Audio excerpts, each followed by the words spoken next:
سلامنا أخذكم يهون قدوسان كميك أنيهم كاب إغزيابير أبونان كاب ويتانا يسوس كريستوسن تسقان سلامن نأخذكم يهون ويتا راديونا زي حموشاي كفال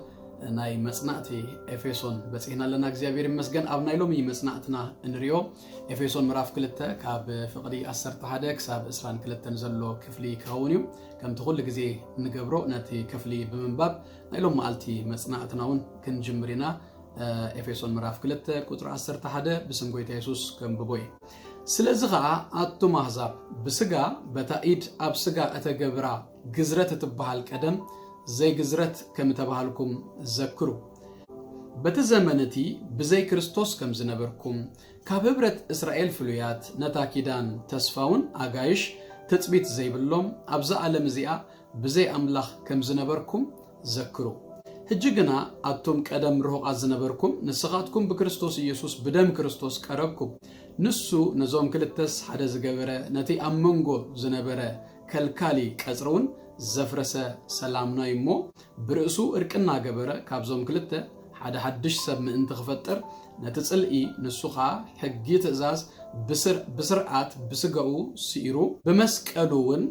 نتصلئي بو قتلو نخلتيوم بحدا سغا مس املاح اتعرقوم نخلتينا بو بحدا منفس نابابو متوي سلازلونا غا ناغاتكم روقات زنبركم مسيو سلام ابسركم نتوم قربا زنبرون سلام ابسرو امبارسي نسخاتكم ابتي يسوس كريستوس بعلو امنم ازونو زخونه مسرت نبياتن حوارياتن اتندقكم دقيم دقادوم نقدوسان سدرابيتون املاخن يخو منبر اغايسن مصاتኛን አይኮንኩምን አቡ በዘሎ እትሕንጻ በጎይታ ቅድስት ቤተ መቅደስ ምን ተኸውን እና ተአሳሰረ ይአብዩ ንስኻትኩሙን አቡ ማህደር አምላኽ በመንፈስ ክትኮኑ ሐቢርኩም ተህነጹ አለሁም ይብል እዛ ሎማልቲ እንሪአ ክፍሊ ኤፌሶን ምዕራፍ 2 ካብ ፍቅዲ 11 ክሳብ 22 ዘሎ ሰንትራል ሜሴጅ ሕመረት ናይ መልእኽቲ ኤፌሶን زحزت كفليا هذا صحافي كمزيلو غليصوا له نزا كفل زيا ناي ኤፌሶን መልእኽቲ ወይ ድማ ናይ ኤፌሶን መጽሐፍ በሙሉኡ ከም ክራውን ናይ ጳውሎስ መልእኽቲ ኢሉ እዛ ክፍል زيا ድማ ኣብ ልዕልቲ ክራውን ተቀመጠት ዳይመንድ አይነት እንቁ አይነት ያ ኢሉ ገሊጽዋ ስለዚህ ሎማልቲ ነዛ ሰንትራል ደሆነት ሕመረት መልእኽቲ ናይ ኤፌሶን زحزت كفلي حبيرنا كنصنئنا زيابير كردأنا دما انتنا كبرهو ويتا دما بزوه كم زمهرنا امنته يو زيابير مسكن بسلسته كفلي كن مقلينا نزا كفل زيا قطر 10 تغلتن زلو كفلي نايك ادم مننتهم زذكر كفلي كاب قطري 10 كساب 10 تشمون تزلو دما ጎይታ ዝገበሮ ምትዕራ አመስቀል ዝተፈጸመ ሪኮንሲሊየሽን ምትዕራ ዝገልጽ ካብ ቁጥር 19 ከሳብ 22 ዘሎ ድማ ሕጂ በጎይታ በክርስቶስ ኢየሱስ ዝረኸብናዮ ሓባራዊ መንነት ዝገልጽ ዝምህር በተቀዳማይ በአርግ እንጀምር ናይ ቀደም መንነት ቁጥር 11 ኤፌሶን ምዕራፍ 2 ካብ 1 ክሳብ 10 ዘሎ ክፍሊ ዝሓለፈ ግዜ ክንጽንቅ ከሎና ከም ዝራእናዮ ቁጥር 1 ክሳብ ቁጥር 3 ናይ ቀደም መንነቶም ቅድሚ በክርስቶስ ኢየሱስ ምዃኖም እንታይ ከም ዝነበሩ አበይ አይነት ኩነታት ከም ዝነበሩ አዘኪርዩ ሕጂ ዝረኸብዎ መንፈሳዊ በረኸት ድህነት ብጸጋ በክርስቶስ ኢየሱስ ዝኾነዎ ነገር አስኢቡ ዝነግሮም ስለዚህ አብዝ ክፍል ዝውን በተመሳሳሊ አይነት መንገዲ ንድህሪቱ ዝመልሶም ካበይ ከም ዝወጹ እንታይ ከም ዝነበሩ ደጊሙ አብዘን ክልተ ቁጥርታት የዘክሮም በፍላይ ድማ ከዘክሮም ከሎ አሕዛብ ስለዝኾኑ ካብ አሕዛብ ወገን ስለዝኾኑ ናይ ኤፌሶን አመንቲ ምሱ አታሃይዙ እንታይ ጎዲልዎም ከም ዝነበረ በምዝካር እዩ ዝጅምር ምዕራፍ 9 ሮሜ በፍላይ ድማ ካብ ቁጥር 3 ክሳብ 5 ከም ዝገልጾ ናይ አይሁድ ሓለፋታት ፕሪቪሌጅስ ናይ አይሁድ ዝገልጽ አብዘን ክልተ ቁጥርታት ድማ አሕዛብ ጎዲሉና ዝነበረን ናውና አሕዛብ ወገን ስለዝነበርና ሲኢናዮ ዝነበርና ነገር በፍላይ ዘዘኻኽር ቁጥርታት ወይ ድማ ክፍልዩ እግዚአብሔር ይመስገን በሰለስተ ቃላት ወይ ድማ ሐረጋት ዝበሎም ነገር زرزيرنا كنريومينا قداماي بزي كريستوس يبل ከምዕራፍ 1 ጀሚሩ ከም ንሪኦ ጳውሎስ ንኣምላኽ ደመስገነሉ ዳሕራይውን ክርዳኣና መታን ዝጸለዮ ዘርዚሩውን ክነግረና ዝጀመረ በረኸት بكريستوس أوشت كريستوس كوينا زرغبنا يو كل منفساوي برغت أب كريستوس بمغان زترغبي هجينا كبلوم كلو بزي كريستوس كم زنبركم ذكروا سلازي زمن فساوي برغت دملكتكم ناتكم زي نبر السباديكم بزي كريستوس كم زنبركم ذكروا يبلك قدامي كلا ايدما تسفى زي بلوم دبل حرغن ركب زيوم كم زبلنا يو كاب حزاب وغن يمنيرم ايهود اكوا مسيح يمصيو زبل حدا تسفى نيرو زيوم ግን ምንም ተስፋ አይነበረውም ስለዚህ ዘክሩ በዘይ ተስፋ ይሁን ነርኩም ተስፋ ዝበሃል ነገር አይነበረኩም አብናይ ግሪክ ዓለም ድማ ወይ ድማ አተሐሳሰባን ርድኢትን ዓለምና ጸልመተና ተበላሽወት ያተኸይድ ዝብልዩ እቲ አተሐሳሰባ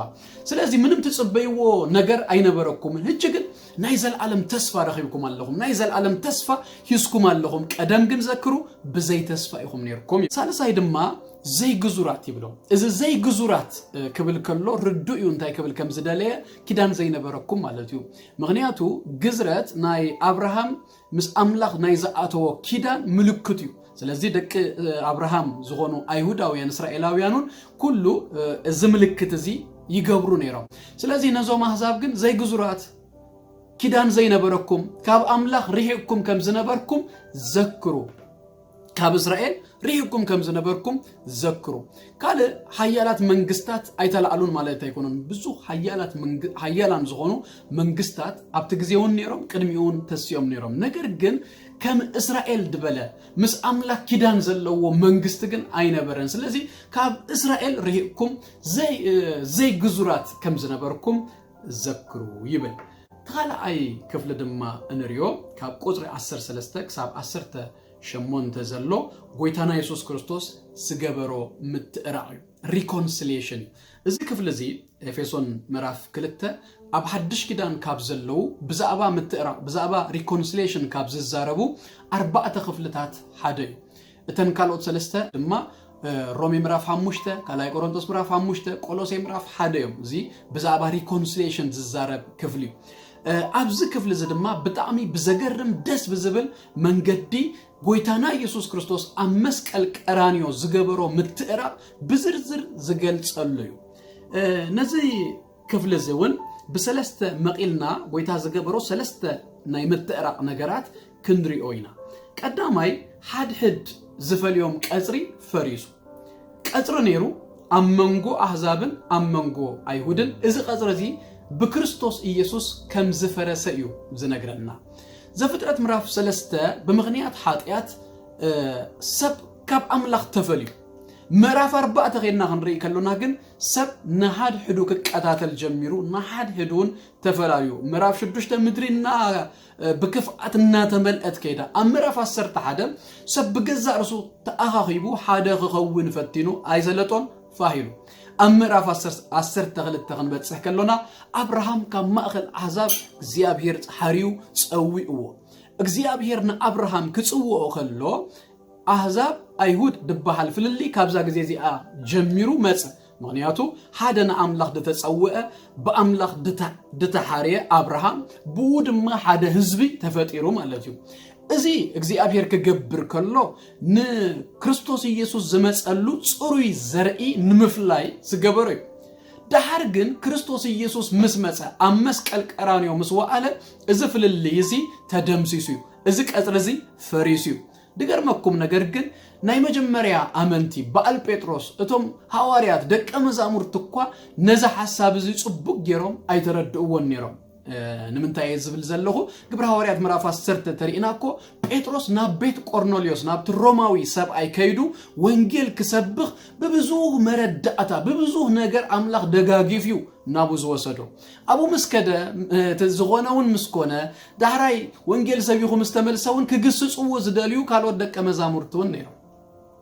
قبر هوريات مراف 10 تحمشتون ناي مجمريا ناي بيت كريستيان والا زتغبرلو مغنيات انتايو اندهر إلنا اب انطوكيا بيت كريستيان امنغو ايهودن احزابن زتفطره غرچتيو اتوم ايهوداويان نتوم بكريستوس يسوس امينوم ناب غويتا زمصو احزاب ايهود كغبروون يدليو نيرو ክርስቲያን ምዃኖም ሲ እኹል ኣይነበረን ነኦ አይሁዳዊ ክገብርዎም ኩሉ አይነት ናይ አይሁድ ነገር አብልልዮም ክጽእኑ ይደልዩ ስለዝነበሩ አማኸሎም አቢ ግርጭት እግርግር ተላይሉ ነዝን መፍታህ እቶም ናይ ቤተ ክርስቲያን መራሕቲ ሐዋርያት አብ ግብረ ሐዋርያት 15 ኮፊሎም ነዝ ነገር ዘሴትል ክገብርዎ ከለዊና ንርኢ ስለዚህ አመንጎ አሕዛብን አመንጎ አይሁድን ንዝነበረ ቀጽሪዩ ጎይታና ኢየሱስ ክርስቶስ እንታይ ዝገበሮ ዘፍረሶ ማለት እዩ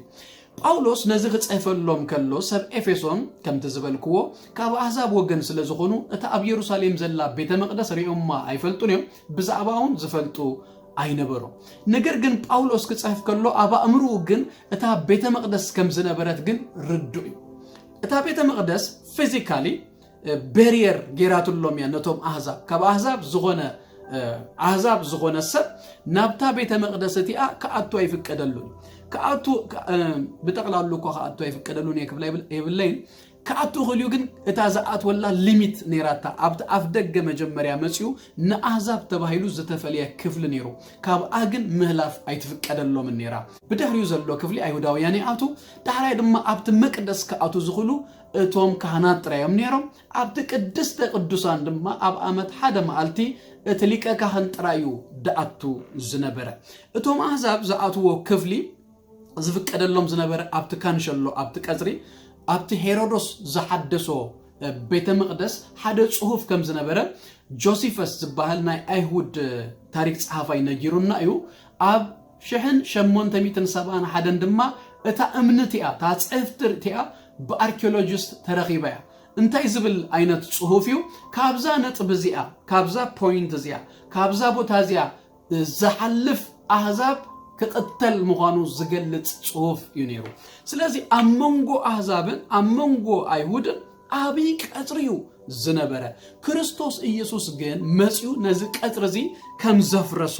ይነግረና ኣብ ቁጥር 15 ክርስቶስ ነዚ ሕጊ ኣብ መስቀል ሲኢርዎ ይብለና ኣብ ናይ ከረን ስብከት ክንርኢ ከሎና ነቲ ሕጊ ከጽንኦ ከም ዝመጸ ክስዕሮ ከም ዘይመጸ ይነግረና ኣብዚ ግን ኣብ መስቀል ነዚ ሕጊ ሲኢርዎ ይብለና እንታይ እዩ ተፍልልይ እንደርኢልና ኣብ ናይ ከረን ስብከት ኣብ ማቴዎስ ምዕራፍ 5 ክሳብ 7 ዘሎ ማለት እዩ ክሰብክ ከሎ ዝዛረበሉ ዝነበረ ብዛዕባ ናይ ሞራል ሕጊ ብዛዕባ ኣይትቅተል ኣይትዘሙ ገለ እዚ ኣይፍረሶ ከማናይ ኣጽኒዕዎ ኣብዚ ግን አፍሪስዎ ወይ ድማ ሲኢርዎ ዝብለና ዘሎ ግን ሴሬሞኒክ ሎው ድበሃል ነአሕዛብ ናብ አምላክ ከይመጹ ቀጽሪ ገይሩ ዝነበረ ከይቀርቡ ገይርዎም ንዝነበረ ግን ክርስቶስ ኢየሱስ ኣብ መስቀል ነዚ ሕግዚ ሲኢርዎ ክብርና አምላኽና ይኹን እስራኤላውያን አይሁዳውያን ምስ አሕዛብ ክቀርቡ ክሕወሱ ፈጺሞም አይፈቱን ነይሮም ከም ዝበልክዎ በአል ጴጥሮስ እኳ ድሽገሩሉ ጉዳይ ነይሩ እዚ ነገር እዚ ግን እዚ ጸልኢ ወይ ድማ ትምክሕቲ ብወገን አይሁዳዊ ጥራይ አይኮነን ዝነበረ ግሪካውያኑን ከምኡ ነይሮም ግሪካውያን ንገዛእ ርሶም ስልጡናት ካብ ኩሉ ህዝቢ ዝበለጹን ፍሉያትን ገይሮም እዮም ዝገልጹ ዝነበሩ ግሪካውያን ከም ዝብሉ ነይሮም ኩሉ ሰብ ብኽልተ ይምቀል ግሪካዊን ባርቤሪያዊን ይብሉ እጅ ግሪካዊ ማለት ስልጡን እቲ ባርቤሪያን ድማ ዘይስልጡን ህዝቢ ማለት እዩ እቲ ባርቤሪያን ዝብል ቃል ንባዕሉ ካብ ዘናእስ ዘቆናጽብ አይነት ቃል ዝመጸ እዩ እንታይ ኢኻ ክዛረቡ ከሎስ እቲ ዝበለጸ ቋንቋ ግሪክ እዩ ዝበለጸ ቋንቋ ናትና እዩ ይብሉ ስለዝነበሩ ዝኾነ ሰብ ክዛረብ ከሎ እንታይ እዚ ባርባር ድብል ደሎ በመባል እዮም ባርቤሪያዊ ድብልዎ ስለዚህ ንገዛእ ርሶም ንሳቶሙን ከም ሓደ ስልጡን ንኻለ ድማ ኣትሒቶም ዝርዩ ዝነበሩ እዮም ስለዚህ ኣብ መንጎ ኣሕዛብን ኣብ መንጎ አይሁድን እዚ ጽልእዚ እዩ ነይሩ ክርስቶስ ኢየሱስ ምስ መጸግና ነዚ ጽልእዚ እዩ ዓርሂቑ ካብ ማእኸል እግዚአብሔር ኣምላኽ ዝተመስገነ ይኹን ነዚ ክልተ ህዝቢ ዘተኣረቐ እግዚአብሔር ዝተመስገነ ይኹን ካልኣይ ድማ እንሪኦ ሓድሽ ሰብ ከም ዝፈጠረ ኢና ክርስቶስ ኣብ መስቀል ከመውት ከሎ እቲ መጋረጃ ተቀደ እቲ መጋረጃ ተተርተረ ካብ ላዕሊ ክሳብ ታሕቲ ተተርተረ ሰብ ምስ አምላኽ ተኣሪቑ ምስ አምላኽ ድማ ጥራይ ዘይኮነ ሰብ ተኣሪቑ ሰብ ንሓድ ህዱውን ተኣሪቑ ንሓድ ህዱውን እርቂ ገይሩሉ ክርስቶስ سلامنا يبلو كريستوس أركي أما أخلنا زجبريو أبقصر عسرت ربعته كريستوس سلامنا يبلو أبقصر عسرت حمشته أركي جبرا يبلو أبقصر عسرت شو أتدم نسو نتوم كربا روق نزنبروس سلام دم زبسرة سلام زسبخ مخانو أما أخل أركي كم زمسة ينقرنا مالتيو سلزي أحزابن أيهودن أتعاريقو هجي كريستوس مجمريا زغبرو نجر كابزي كلته حدا حدش سب يفطيرو حدا حدش سب تفطيرو هجي ن املاخ دقربه وي دما ن املاخ دتفليه حدا حزبي زتفليه يلن ازي بكريستوس يسوس اتعرقيو ن املاخ دقربه وي دما ناي املاخ زغونه حزبي نزي حدش سب يبلو حدش سب كبل كلو تتقملو قانقوا بغريك كلتا قالات አለው نحدش دغلصو تحدا حدش ኒኦስ ዘበል ቃል ከኸውን ከሎ ኒኦስ ናይ ጊዜ حدሽነት ይገልጽ ንኣብነት እዛ ፒሮዚያ ወይ ድማ ዛርሳስ እዚኣ حدሽ ክትከውን ትኽእል ንኣይ ሕጂ ካብ ፋብሪካ ዝወፀት እዛ حدሽነት ብጊዜ ደረጃ እምበር حدሽ ቅድሚኡስ ርሳስ ዝበሃል ዘይነበረ ኣይኮነ ነገር ግን حدش تفطيره حدش تسريع حج بناي غزي مالتيو اتخاله اي حدش دما ناي غريك قال كاينون زبل قال كاينون جن ناي غزي حدشنت زي كونس ناي كواليتي حدشنت زغلصيو زي نبرت اندحر كوينا نمجمريا غزي تفطيره اندحر كوينا رساس زبحال قدم حج زي نبر نمجمريا غزي اندحر تفطيره كاينون ياتبحال مالتيو بكاينون ياتغلص سلازي أبز كفل زون تقدامي تدايكونس اتاخال ايتيا تغليص ازلا سلازي كاينون هذا حدش حزبي زي نبره املاح نغزارسو بكريستوس يسوس كم زفطره يو زنغرنا እግዚአብሔር املاح زتمسغنه يهون سلازي كريستوس ام مسقل احزابن ايهودن اتعاريقو هذا حدش فلوي حزبي نغزارسو جبره سالساي دما نريو مس املاح أتعرقو نزا حدش زفترو سب انبقار مس أملاخ أتعرقو سب كودك كلو بحاد أدام كم زودغا اجد ما كرق كلو نغولو هادا جيرو بحاد أتعرقو زيابير أملاخ زتمسكن يغو هجي نزي أتعرقو زفترو حدش سب بمقرة مس جزارسو ويدما مس أملاخ أتعرقو نابتي مقدس ناب أبو يزوو أتوى يبلنا حجي كأتو غلو هذا قدمو دا أتوى يلن أيهوداويانون بقدمون قريبو منبر يوم نيرو منبر آتيو ما ينبرون مئتاو نابت مقدس مئتاو ناب أبو بكريستوس يسوس تراي زركبيو سلازي قريبو نزنبرا رهيقو زنبراون سلام أبسيرو نغلطيوم أتعرقو هذا حدش سبجيرو ناب أبو يزوو خمسة أتوى ينقرنا كبرنا أملاغنا يغن زي أبيري مسجد سلازي كلتينا قديمو زاتوي يلن بما ارئنا ناب ابو زاتنا اجي ناب مقدس ناب حدا غوز بوتا دما ايكونان اتينا هيوت ناب زلو بهيوت متى نغنبر نايزل عالم هيوت كنركبن بزل عالم بهيوت كنبر ناب ابو انا اتينا امبر ناب حدا غوز بوتا اي اتنا እግዚአብሔር አምላክ ዝተመስገነ ይሁን ስለዚህ ናብ ህልውና እግዚአብሔር ናብ አምላክ ባዕሉ ኢና አቲና መንፈስ እግዚአብሔር ድማ ኣብ ውሽጥና አትዩ ካብት ምንጩ ምስ አምላክ ድማ መንፈስ እግዚአብሔር አይተፈልየን ናባና አትዩ እግዚአብሔር አምላክ ዝተመስገነ ይሁን እዚ ዘአተናዮ ምእታው ድማ ከምተ አብሉ ይኪዳን ንሓደ ማልቲ አትዩ ዝወጽ አይነት አይኮነን አቡ ንግነብር አቡ ንግንከውን ንዘል ዓለም ምስኡን ከውን ኢና አቲና ክብርና አምላክና ይሁን ኢየሱስ ክርስቶስ ጎይታ እዚ ህልውና ድማ እንታይ ከም ዝገበረኮ አብሉ ይኪዳን ክንርኢ ከሎና እታ ናይ አሮን በትርኮ አብቲ ህልውና አብቲ ታቦት እግዚአብሔር አብዘለዎ ምስ ሓደረት ጠጥያ ሓዲራ ስለዚህ ድማ ነና ህይወትና ዘጠጥ ዘለምልም ናይ ዘለዓለም ህይወት ድሕበና በቃ ፍሎሪሽ እንገብረሉ ቦታ አቡይና አቲና ዘሎና ክብርና አምላክና ይሁን ኢየሱስ ክርስቶስ ጎይታ ካብ ቁጥሪ 19 كساب اسران كلتن دلو كفل دما حواراوي مننتنا بغويتا بكريستوس يسوس زرغبنا يوم مننت يزغلص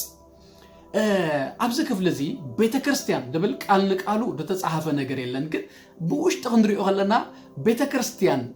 ቀንዲ መልእኽቲ ናይ ዝክፍለ እዚ እጂ ኣብዚ ዝግለጽ ዘሎ ወይ ድማ ዝዋሃበና ዘሎ መንነት ናይ ብውልቀ ሰብ ደረጃ ላይ ኮነስ ናይ ህብረት መንነትና እዩ ኣብዚ ቦታ እዚ ዝንገረና ዘሎ ክገልጽ ከሎ ዝጥቀመሎም ቃላት እንተሪናዮም ከምዚ ዝብሉ ቃላት ንረክብ ኢና እተነደቅኩም ይብሎ በሐባሪና ንንደቅ ማለት እዩ እናት አሳሰረ ይአቢ ይብሎ እናት አሳሰርና በሐደይና ናአቢ ስለዚህ በሐባራዊ መንገዲ ሐባራዊ መንነትና ናይ ህብረት መንነትና which is ቤተ ክርስቲያን ንኡ ዝገልጽ መንነት እዩ ኣብዚ ዝህበና ኣብ ቁጥር 12 አጋይሽ ነርኩም ንዝበሎም ኤፌሶናውያን ኣብ ቁጥር 19 ድማ እንታይ ብሎ እጂ አጋይሽን መጻእተኛን አይኮንኩምን እጅና መንግስት እግዚአብሔር አትይሆም አለሁም ደጊም አብቲ ናይ ጸልማት መንግስቲ የለሁምን ሰማያዊ ዜግነት ረኺብኩም ይሆም ሐድሽ ዜጋ ኮይንኩም ይሆም መጻእተኛ አይኮንኩምን ይዝብሎም ዘሎ ክብሪ ንአምላኽና ይሁን ክልተ ሜታፎር ይጥቀም ንኡሪና ነዚ ክፍል እዚ ክንውድኢና እዚ ዝጥቀመሉ ክልተ ሜታፎር ቀዳማይ መቅደስ ሓደ መቅደስ እግዚአብሔር አብሉይ ኪዳን ሰብ ኣብዚ ሰርሖ መቅደስ ይነብር ነይሩ ይሐድር ነይሩ እጅግና ብጎይታ በክርስቶስ ኢየሱስ ደም ዝጸረና ናብኡ ዝመጻና ናቱ ዝገበረና ሐድሽ ሰብ ዝገበረና ነህና መሕደሪ ናይ አምላክ ኮይናለና ስለዚህ መቅደስ ኮይንኩም ኣለኹም መሕደሪ ናይ አምላክ ኮይንኩም ኣለኹም ይብለና እግዚአብሔር ይመስገን ታይብሎ ኢየሱስ ክርስቶስ ባዕሉ ርእስ ማዕዝኑ ዝኾነ መሰረት ነቢያትን ሐዋርያትን እተነደቅኩም እጅ ባዕልና ንንደቅ ኣለና መንደቅ ኮይናለና መሕደሪ ኮይናለና ሕንጻ ናይ አምላክ መቅደስ ናይ አምላክ ኮይናለና እዞም ንዲያና ዘአጥኑ ዘገልግልዋ ኣብ መቅደስ ናይ ዲያና ዝስውኡ ዝነበሩ ናይ አሕዛብ አመንቲ ሰብ ኤፌሶኑን ሕጂ ረአዩ ሕሰቡ እዚ መንነትኩም መቅደስ ናይ አምላክ ኮይንኩም ኣለሁም ይብሎም እግዚአብሔር አምላክ ዝተመስገነ ይሁን ኣብ መሰረት ነቢያትን ሐዋርያትን እትሕነጹ ይብሎም እጂ ነቢያትን ሐዋርያትን ካብተን ሓሙሽተ ናይ እርገት ሕያባት ኣብ ምዕራፍ 4 እንሪኦም ካብኦም ክልተ እዩ ኣብዚ ቦታ እዚ ክነግረና ከሎ ኣብዚ መሰረት እዚ ትንደቁለኹም ክብሎም ከሎ ክነስተብሎ ዝግባአና ነገር ኣብቲ ሰብ ወይ ድማ ኣብቲ ኦፊስ ኣይኮንናን ንንደቅ ዘለና ኤፌሶን ምዕራፍ 3 ቁጥር 5 ውን ነዚ ብሩህ ይገብሮ እዩ ኣብቲ ትምርታቶም ሐዋርያት ደምጽዎ ምግላጽ ሐዋርያትን ነቢያትን ደምጽዎ ትምርታት አቡኢና ንስረት ዘለና እዩ ዝብለና ክብሪ ንአምላኽና ይሁን ታነ መወዳእታ ድማ ንሪኣ ሓደ ቤተሰብ ሕጂ ደጊም ደቂ አዶም ንቅዱሳ ስድራ ቤቱ ንአምላኽ ይሁን ይብሉ ዝኻላይ ሜታፎር ወይ ድማ ውስጥ ዘድማ እንታይ እዩ ቤተሰብ ወይ ድማ ስድራ ቤት ናይ አምላኽ ኮይንኩም ኣለኹም ቤተ ክርስቲያን ናይ ሐድሽ ኪዳን አመንቲ እግዚአብሔር አቦና ነና ሁላትና ድማ አቡ ቤተሰብ የሕዋቲና ሓደ ቤት ሓደ ስድራ ቤት ኮይናለና ምግፉሁ ከም ሓደ ሃገር ከም ሓደ አዲው ንሁላትና ደአክል ግን ድማ ክሎዝ በጣም ዝጸበበ በጣም ዝተጸጋገ ቤተሰባዊነት ዘለዎ ነገር ድማ ዩ አምላኽ ፈጥዩ ስለዚህ እዚዩ ትመንነትኩም ሓደ ቤተሰብ ይኹም ሓደ ስድራ ይኹም ደጊም መጻተኛ አይኮንኩምን ደጊም ሩቃት አይኮንኩምን ደጊም አጋይሽ አይኮንኩምን ንስኻትኩም ስድራ ቤቶም ንቅዱሳን ይኹም ደቂ አዶም ይኹም ይብለናሎ ክብሪ ንአምላኽና ይሁን ባርክንዛዝሞ ከለና እዚ ክፍል እዚ ካብ ቁጥር 11 ክሳብ 12 ናይ ቀደም መንነቶም አዘኪሩ ካብ ቁጥር 13 ክሳብ 18 ድማ ኣብ መስቀል ቀራንዮ ዝረኸብናዮ ምትእራቅ ዝረኸብናዮ ሪኮንሲሌሽን ናሓድሕድና ምስ አምላኽን ዝተዓረቅናዮ ምትእራቅ ከመይ ከም ዝኾነ ገሊጹ ኣብ ቁጥሪ 19 ክሳብ 22 ዘሎ ድማ ሕጂ ብክርስቶስ ኢየሱስ ዘሎና ሐባራዊ መንነት እንታይ ከም ዝኾነ ይነግረና ስኻትኩም መቅደስ ናይ አምላኽ ኢኹም ስኻትኩም ሓደ ቤተሰብ ስድራ ቤት ኢኹም ይብለና እግዚአብሔር አምላኽ ይባርኩም ጸጉ ይብዛሓልኩም ኣብዚ ቅጽል ሰሙን ምዕራፍ 3 ክንቀጽልና ክሳብ ሽኡ ሰላም ቀንዩ ጎይታ ይባርኩም ሻሎም